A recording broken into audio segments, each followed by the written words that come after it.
প্রথমে আমি একটা ভার্সিটিতে ইন্টারভিউ দেই। তো সেখানে ইন্টারভিউ রিজেকশন হওয়ার পরে আমার একটা বড় আপুর মাধ্যমে জানতে পারি। তো তারপরে শোভন ভাইয়ের সাথে কথা হয়। ভাইয়ের সাথে কথা বলার পরে উনি সবকিছু বুঝায় দেয়। তো আমার ইন্টারভিউটা হয়েছিল ১ দিন পরে, রেজিস্ট্রেশন করার ১ দিন পরে। তো আলহামদুলিল্লাহ ইন্টারভিউ দেওয়ার পরে আমি ইন্টারভিউতে সিলেক্ট হয়েছিলাম। আবেদন প্রক্রিয়ায় অনেক চ্যালেঞ্জের মুখোমুখি হয়েছি। অনেক সময় অনেক বিষয় বুঝতে পারিনি। তো সেগুলা এন্ড্রো গ্লোবাল টিমকে জানানোর পরে তারা দ্রুত তার সাথেই সবকিছু সমাধান করে দিয়েছে এবং আমি পুরা প্রক্রিয়াটা সম্পূর্ণ ভালোভাবে শেষ করতে পারছি।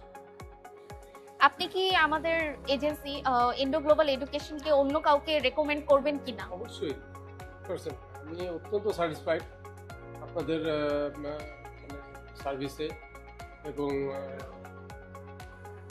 সরাসরি ডিরেক্ট ইনডাইরেক্ট সবভাবেই আমি খুবই স্যাটিসফাইড। তো অবশ্যই করব।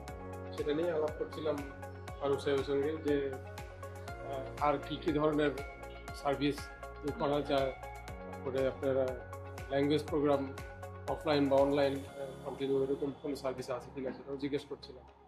এটা আসলে অন্যদেরকে এবং নিজেরা আরও আমাদের আত্মীয় স্বজনকে বলার জন্য অবশ্যই। ঠিক আছে।